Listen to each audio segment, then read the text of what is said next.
everyone. Welcome to Across the Bifrost, the Mighty Thor podcast, where on each and every episode we explore the world of Marvel's Mighty Thor. On today's episode, we are going to be reviewing the fourth issue in the Mortal Thor run, the brand new story from Al Ewing. We are stepping away from Sigurd on Midgard, and we are going back to Asgard to see what Magni and Amora, Sif, and Ulik the Troll are up to. It's one heck of an issue. We are joined by Will Rose on this review episode. Come on. Will, when was the last time you reviewed a monthly issue of Thor with us? I feel like it's been a hot minute. I think it was issue 1. Issue 1? It was the first one. And here a couple months later, here I am feeling magnanimous, and I can't wait to be back. Yeah, I'm feeling very magnanimous today. So I had to be here.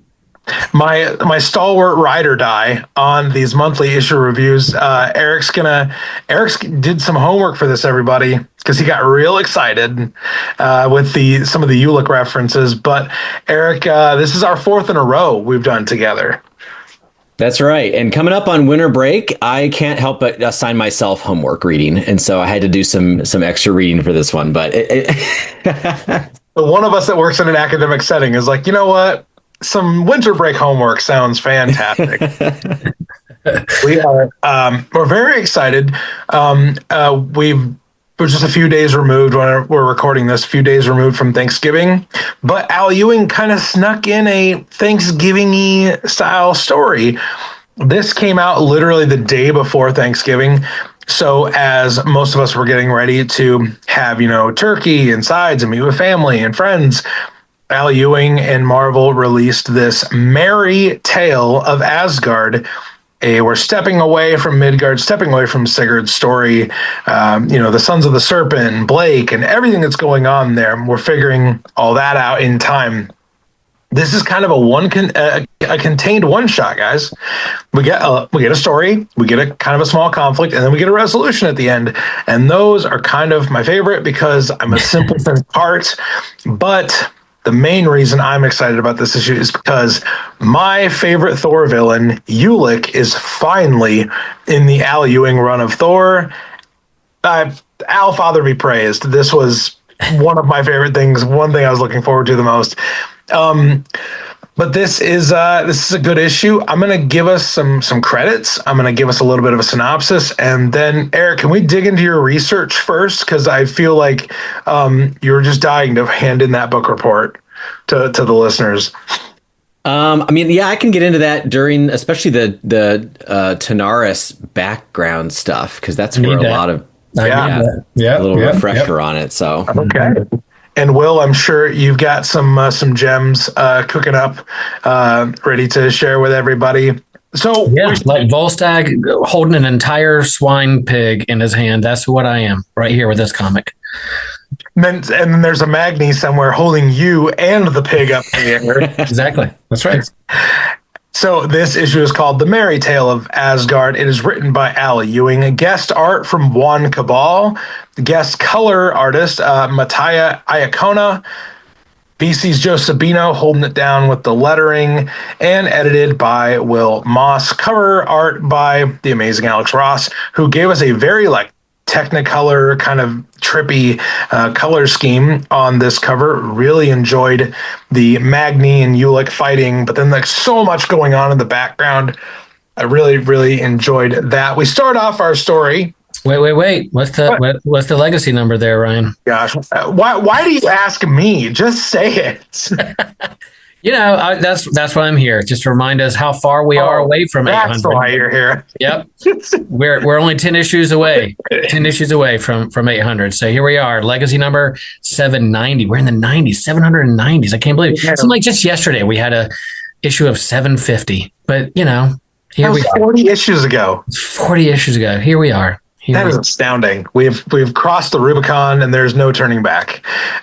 We start off with Volstagg being held aloft in a chair, eating a pig, as his friends, the Warriors Four, look on. Magni is kind of doing party tricks at this gathering. There's no king on the throne of Asgard, and that's kind of the emotional, heart of the story that Magni doesn't know if he is worthy of the throne of Asgard, even though people are calling for him to take that position.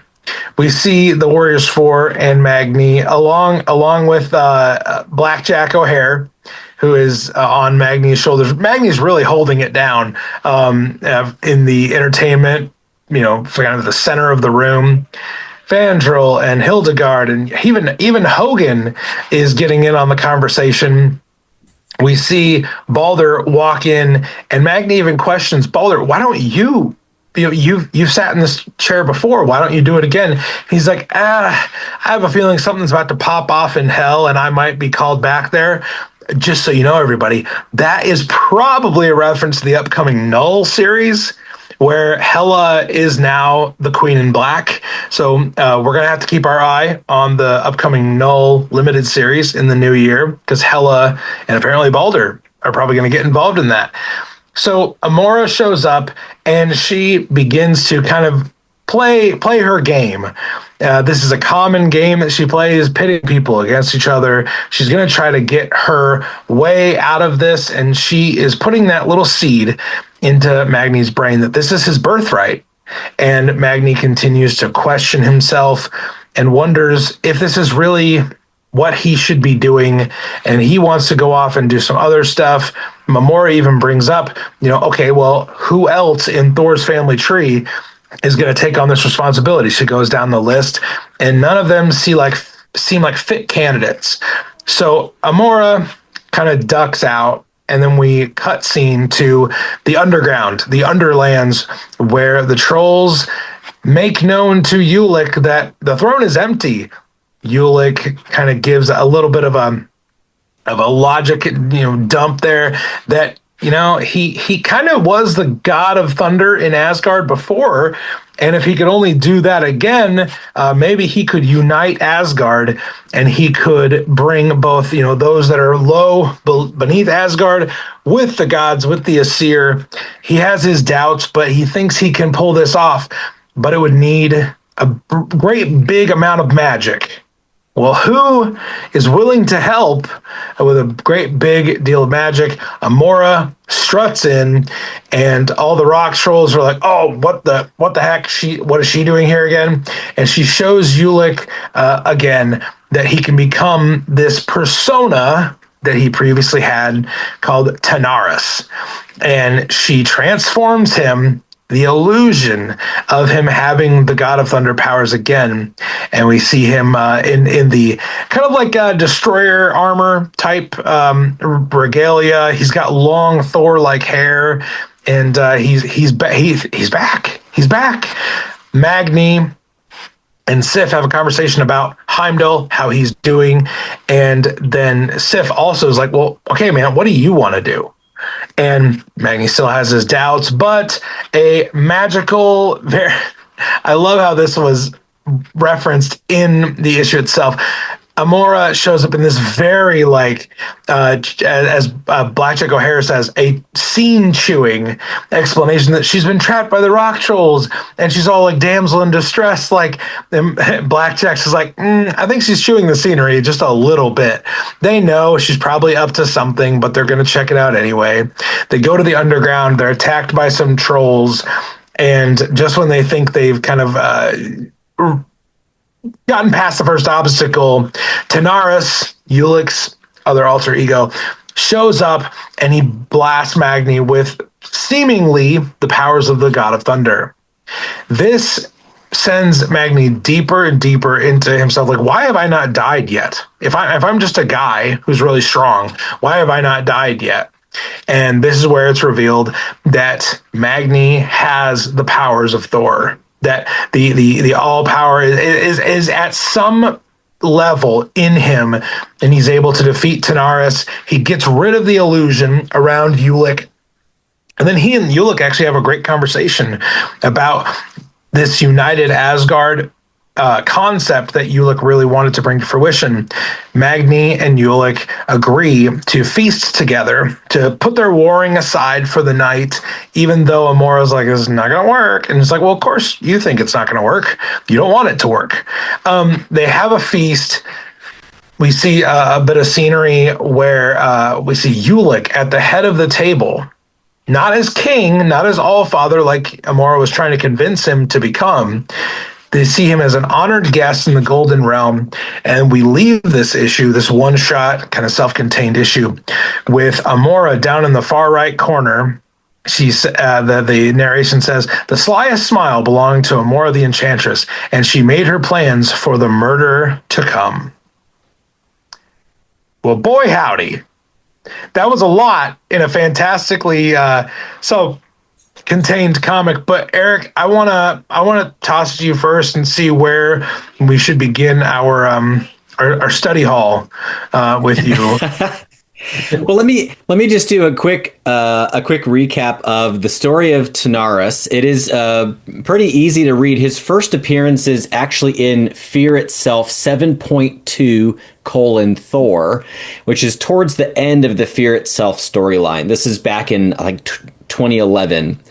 And so what happens is Kull Borson is the serpent and he turns into a big dragon. It's the Ragnarok story. Thor Odinson dies fighting Kull Borson as the serpent, and they literally he's dead, and they make a funeral pyre and they're going to burn the body, and the body is laying there, and they let it on fire, and as soon as they let it on fire, out of the funeral pyre comes Tanaris, and he says, "Rejoice! Celebrate once again the birth of Tanaris." And everyone's like, oh yeah, cool, he's back. Like, it's because, these stories are cyclical. And so here he is.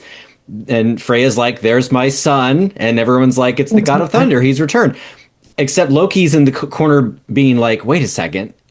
Like, what happened to Thor? Loki's the only one who even remembers the name Thor and that there was this person named Thor. Everyone is brainwashed to think that Tanaris really is the God of Thunder for several issues. And so this happens during the Fraction run. It turns out this was all a plan by Karnilla to transform Ulik into Tanaris and to make everybody believe that he really was the God of Thunder in an attempt to assassinate the All-Mothers. This was at the time when Freya, Gaia, and Idun established Asgardia as a republic rather than a monarchy. And so this was an assassination attempt from Karnilla trying to take out the All-Mothers. So it was foiled because Thor Odinson eventually does come back and whoops Ulik's ass, and to the point where he's just a skull. They show him bashing his brains in, but I don't know where the rest of the body goes. But he eventually becomes a skull, just like on that panel in the page of the current issue that we got. Freya then takes Karnilla and Gerador, the king of the trolls, and trap them in Ulik's skull as a prison, and then Thor chucks the skull as far as he can off into space, and it's never heard from again. And so then Ulik does reference that Roxxon brought him back, and so that was then during the Jason Aaron run that Roxxon, and I think that happens off panel. I don't think they show Roxxon resurrecting Ulik, but he does come back. This might be Al's way of closing a loop in continuity. Oh yeah, no, that totally happened, even though we didn't explain it. Well, this was the second real big Fraction run reference, because remember the Keep? I was like, who the heck is the Keep? The Keep was a Fraction pull, this obscure sort of character that obscure in the grand scheme of things, but it's important for 4 issues in a row during the Fraction run. And so is Tanaris. This is a blip on the radar, but it's a pretty fun callback, and again brings more attention to the Fraction run as being, some consequential stuff actually happened there, and all of that is canon and it all counts, and it's a good reason for me to go back and do a little reading about it myself. Well, I think it also it works. It works here. It works for Al to use a God of Thunder stand-in for a way, a one-issue way for Amora to be like, aha, here's how I'll get the throne, or here's how I'll get the closest to the throne. I'll just trick Ulik into becoming the God of Thunder again. And he wants that power. He wants the ability. I'm sure he wants that feeling again. So the internal logic of a one-shot, this works awesome.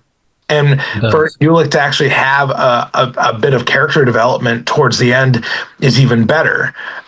Will, what are kind of your thoughts that are percolating Yeah, I didn't know all of that lore too. That Fractions run is kind of a gap in my read. I collected some of it, read some of it, but a lot of it's not like holding up there rent free in my head or anything. But I love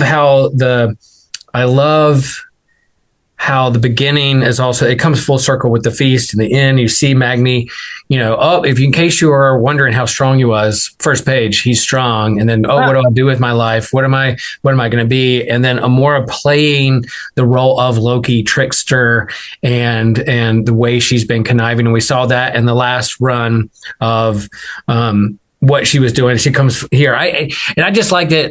Oh, in case you were wondering, all right, this is what's going on Midgard and Earth. But meanwhile, over in Asgard, this is what's going on. That we get a snapshot of what is happening that's still connected to the last run that Al did. So I loved it, and all those little story beats were great. I love the art.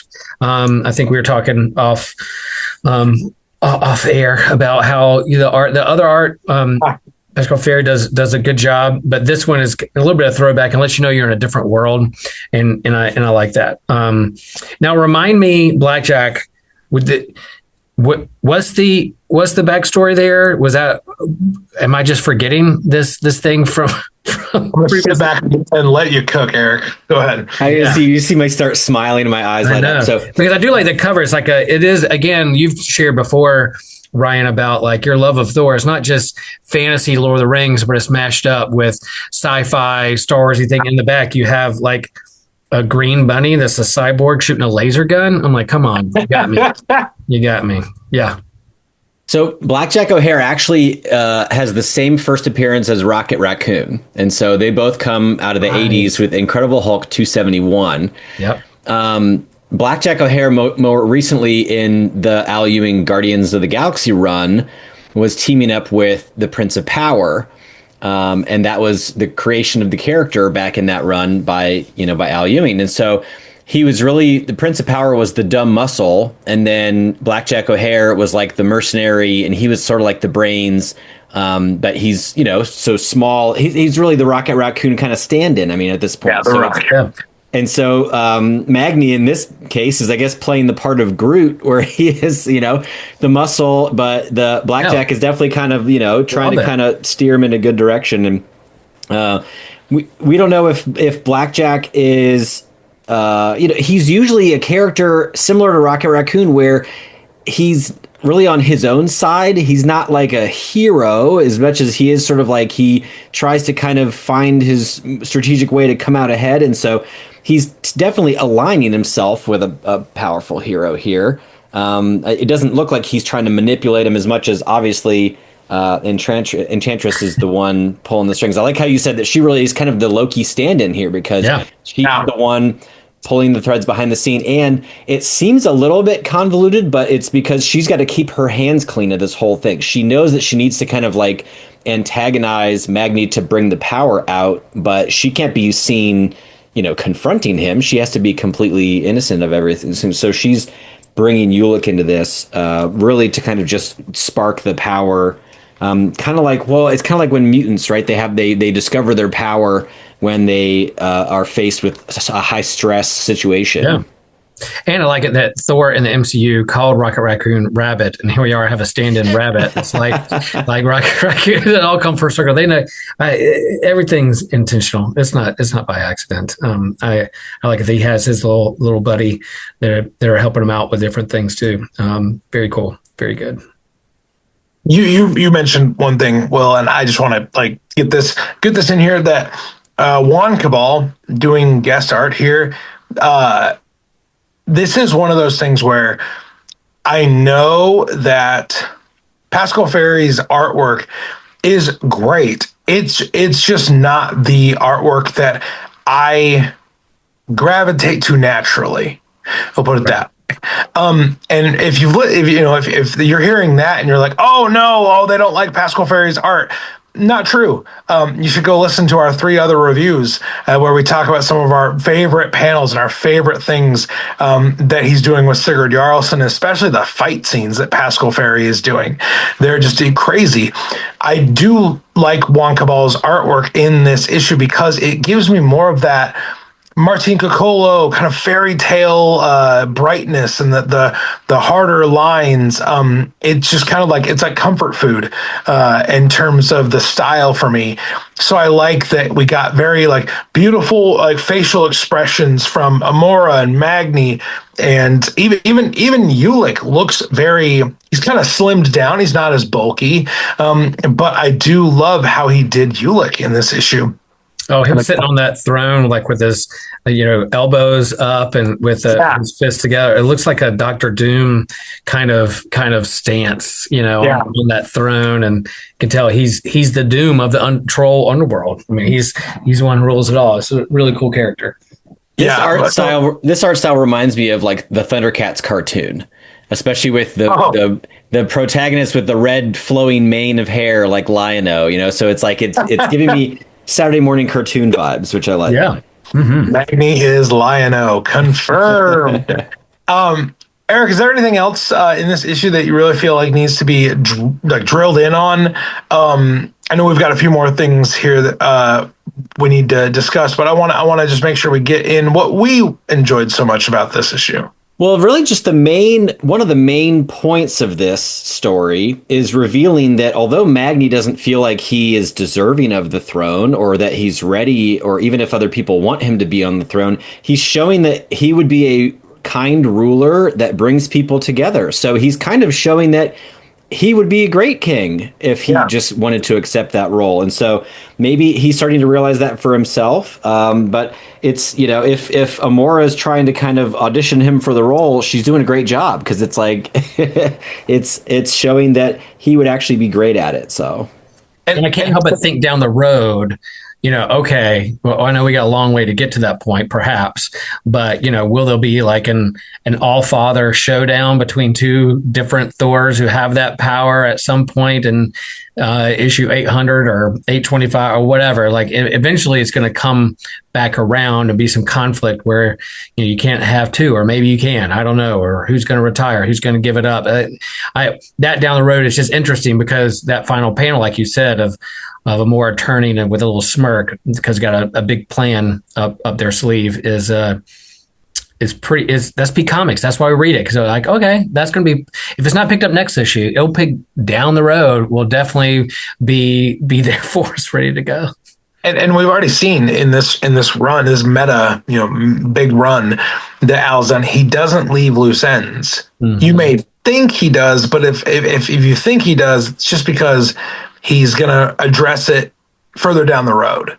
One thing I was going to say about the kingship of Magni and the being worthy of the power of the Allfather or the God of Thunder, I remember specific phrasing that they use in the issue, is Magni references that the Thor of his world, the Thor that raised him, was not that kind of king. So he's almost like he is personifying the version of a king that he didn't get to see. And he has the good heart, the worthy qualities that would make a king great. Mm-hmm. And I love that we see him embrace Ulik at the end and not just want to, we put down the rock trolls again. Okay, that's really original. Never done that before. I love how the issue is resolved. Faz has mentioned this many times during Al Ewing's run on this character, that Al finds different, unique ways of solving conflicts that maybe aren't wholly original, but they're very fresh and new for this character at times. And this is one of those where it's like, okay, I realized, Amora got into your head a little bit, Ulik, but Magni's solution was, okay, we can find a different way to resolve this and maybe fix it going forward. I like that we see Magni doing the kingship part, even though he's not technically the king yet. That's been something that I've wanted from a Thor run for a long time, is I want to see Thor, or in this case, Magni, I want to see someone being king. And being a good king, not an absent king, but an actually involved king that wants the betterment of Asgard. And this was kind of like a taste of that, and I really enjoyed it. A bitter king with a sidekick that has a cyborg bunny on its shoulder. That's what I want. That literally, that's all we're asking for. That's all I'm asking for, and it's there for the taking. It's just right there. It's set it up nice. Well, was there anything else in the book that you feel like would be neglected if we didn't talk about it right now? Well, there's an ad in the book for the Avengers 800, and it has a Russell Dotterman cover, and it has a whole cast of characters that have been Avengers before, but I don't see Thor anywhere. I see Valkyrie. I don't see. I see Jane in there as a Valkyrie as well, but I'm not seeing even Better Ray Bill. So like I'm like, what is going on here in terms of, again, Thor's off grid, and we have something else going on in Asgard with a new all father King Magni. And so anyway, I find that interesting in terms of what's coming next down the road with these legacy numbers, and these big super teams are hitting milestone issue numbers. It's not that far from Thor having its own. So anyway, I find that interesting in terms of the whole big scope of the Marvel universe. Yeah. No, I think I think the bigger the milestones get, it always kind of reminds me like, oh my gosh, there's been 800 of these things. Mm-hmm. And that's just counting the main book. Like, that's not the Avengers limited series. That's not the Thor limited series. And that's not the one shots. Like, that's probably not the annuals a lot of times. It's just so many comics, so many creators, so many characters. Which is why the road to 800 is so important. I'll make that plug for Faz and Eric, why it's such a magnanimous feat that they have going on there. Will did want to make sure he got the use of magnanimous. One more time.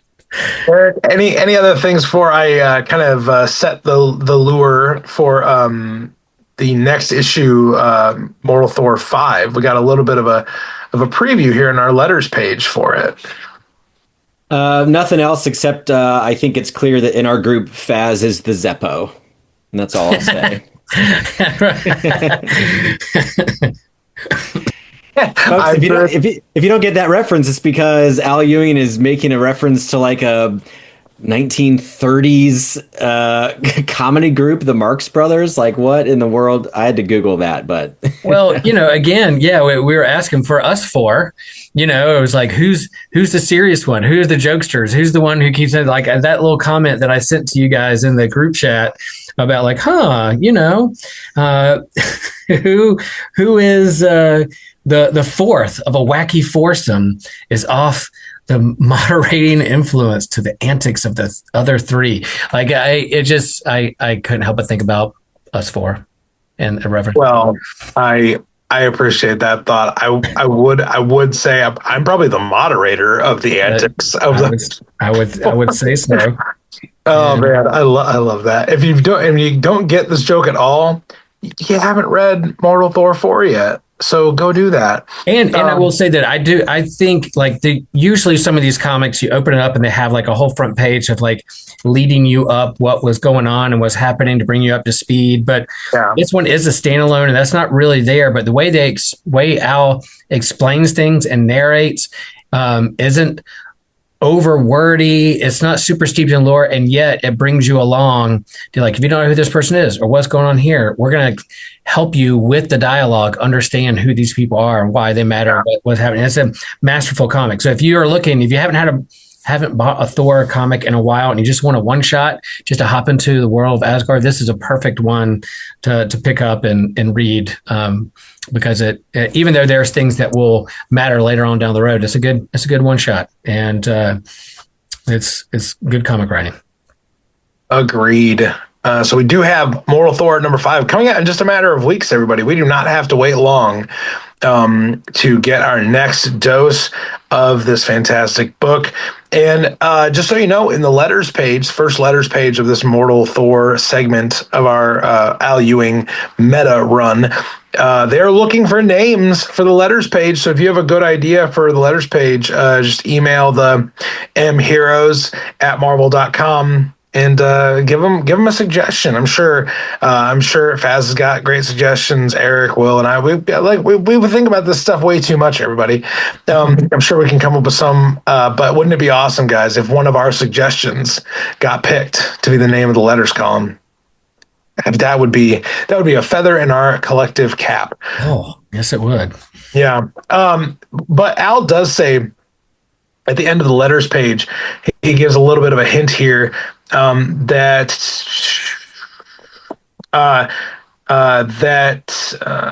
he says, read on, because that's all the time we have for the letters page, and it's time to talk about Mortal Thor number 5, in which Sigurd has to explain to the police what happened in issue 3. Loki has to explain to Odin what they're doing, and Blake explains his motives to, well, that might be telling you. Until then, love, strength, and justice, all who need it. And until the Warriors 4 have a night at the opera, hold your hammers high. We see a fantastic recreation cover by Alex Ross of Thor fighting the Midgard serpent in the background, as Sigurd and Blake are standing in the foreground having an intense face-off at like an art gallery or something like that. Definitely kind of giving that foreshadowing look. We see in the little brief synopsis for the next issue, enter the serpent. The sons of the serpent want the man called Thor dead, and they have a name, Sigurd Jarlsson. But the man called Thor has a name too, the name of their leader, and that name is Blake. Somewhere in the city, a man with a hammer faces his enemy. So we are going to see, most likely, Sigurd and Blake face to face. Really excited about kind of getting those characters figured out and seeing, is Blake really just Donald Blake, or is he the Midgard serpent? What are we going to be figuring out? It's kind of still, we got some time to tell. Eric, any suspicions you have for this next issue? Anything that you're like, oh man, could this mean this? And then, Will, I'd love for you to share your thoughts as well. Yes, if I were to sort of throw a wild speculation out there, I'm going to say that Donald Blake is not really Donald Blake, because Donald Blake's soul is trapped in Vidblaine, and so I think this Donald Blake is a piece of the world serpent's soul. It's not the real Donald Blake, something like that. That's my guess. Yeah. Will, do you have any speculation? No, but I like that one. That one's good. I just like that the big boss is the big serpent. Like, if that you're leading down, that's the big boss at the end. Even if there's a part of Donald Blake or masquerading as Donald Blake or something, it's a good pull from, in terms of a earlier era of Thor and who relates to Thor and some of the backstory. But the big boss being led to this kind of serpent entity, again, also housed in terms of like a corporate world where he's just trying to be an everyday worker with his, construction belt and bungee cords, and yet he has to battle this big entity, this possessed corporate America, and keeping the man down. So anyway, that backdrop's kind of fun to read and see as well. I agree. People that have listened long enough know I really enjoy Ulik, and when I got him in issue 4, I also really love the Midgard serpent. He's kind of like Thor's version of a personal kaiju he gets to fight every few hundred issues or so. So I would love for them to at least hint at the Midgard serpent collision. But here's my way out there suspicion for Thor number 5. We have not seen, heard, or hinted at Beta Ray Bill in a minute. I think we at least get a reference, because I don't know if he is supposed to be in the Avengers on this version of Midgard. I want to see him, and I won't lie. Reading Mirawa's Storm Thunder War a few months back, yeah, Beta Ray Bill was freaking awesome in that series. So I want to see more Beta Ray Bill. And it's not really a suspicion. It's more of a hope. I hope we see more Beta Ray Bill in issue 5. But yeah, guys, it. I like the idea of the Avengers or some heroes getting wind of this dude who's taking people out with a hammer and bungee cords. I mean, like, what is going on here? Yeah. Kind of being reported and them coming in to investigate and trying to figure out, like, and play around with the idea of, you guys look familiar or not, or whatever, what stirs some memories or going on. I would like that. We'll see if that unfolds. It would be interesting to see like other street, like New York street level, like Spider-Man or Daredevil, or some people like show me like, hey man, like usually we do this in our pajamas and we have a mask, like, but he's like, nope, I'm just working a 9 to 5 and I'm pissed as hell at these guys. But guys, that's gonna do it for our review of Thor issue 4, The Merry Tale of Asgard. We hope you enjoyed it. We hope you had an amazing Thanksgiving. And Will does want to kind of send us out with we'll say a tasty morsel from the other side of the comics fence. So Will, you do your thing, and then I will do all of our little, information bits and get us out of here. That's right. All right. So we know out there that in a world of polarization and competition and heavy world out there, two opposing sides have come together to team up in a crossover of Deadpool and Batman and Deadpool. And you have some DC and Marvel characters crossing over in the comics, and they've been a lot of fun. We've loved that. And that was one of the things I was thankful for in our episode. But in this big event that DC is doing, DCKO, where they're getting all the superheroes together and throwing them in the sandbox and smashing all their superhero action figures together, battling Darkseid. They're having this kind of tournament, March Madness bracket tournament. But in issue number 2, they're not necessarily, the challenge was not necessarily them fighting each other. That's going to come up a little bit later on. There's a challenge that they had to go find the most powerful items in the universe. And whoever captured, like a Pokemon, this powerful magical item within the DC universe would kind of be able to stay in the tournament. The rest, you're dead, you're off grid. So there's only so many. So you had the Blue Beetle Scarab, you had the God Killer Sword, you had Adam's Belt, a Genie Pin, Power Rings, Lasso of Truth, Soul Taker Sword, Cosmic Rod, Mother Box, Bane's Venom, But then there in the midst of these magical items, you had Thor's hammer. I'm like, wait a minute, that belongs to Marvel. That belongs to Thor. Why is it? Well, Norse mythology, pretty fun. And a little bit of a spoiler here is that there's a certain Amazon who's able to pick up that hammer, and there's a crocadoom right there in the middle of the page. It is super fun. So there's a Thor reference in DC because public domain, Norse mythology, Thor's hammer. Thor doesn't show up, but a version of Thor's hammer does show up in this book, and it's really fun to see who gets it and who gets to continue in this tournament, where we're then going to get into the brackets and have a 101 in the ring style fight between some of our favorite heroes and villains. I will say this, public domain does make Thor very, very fun to see where he and his accoutrement might show up. So that's awesome. Everybody, if you want to check out more from us, you can check out Patreon, Instagram, and Discord.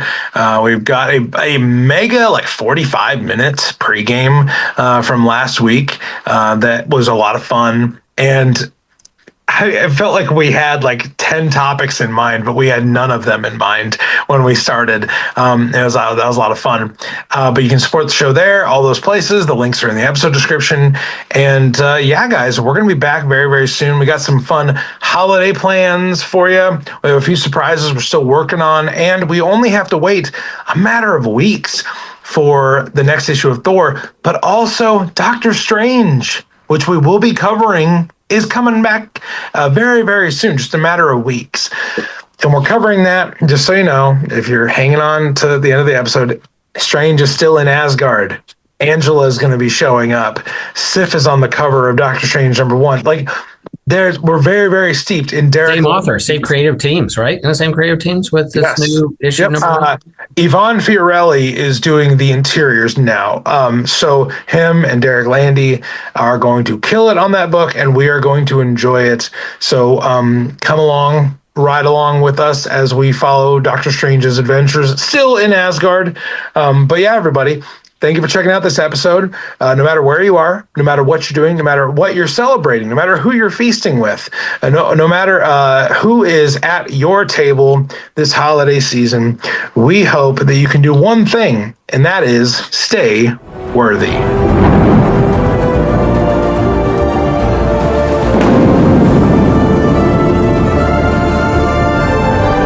Whosoever holds this hammer, if it be worthy, shall possess the power of Thor.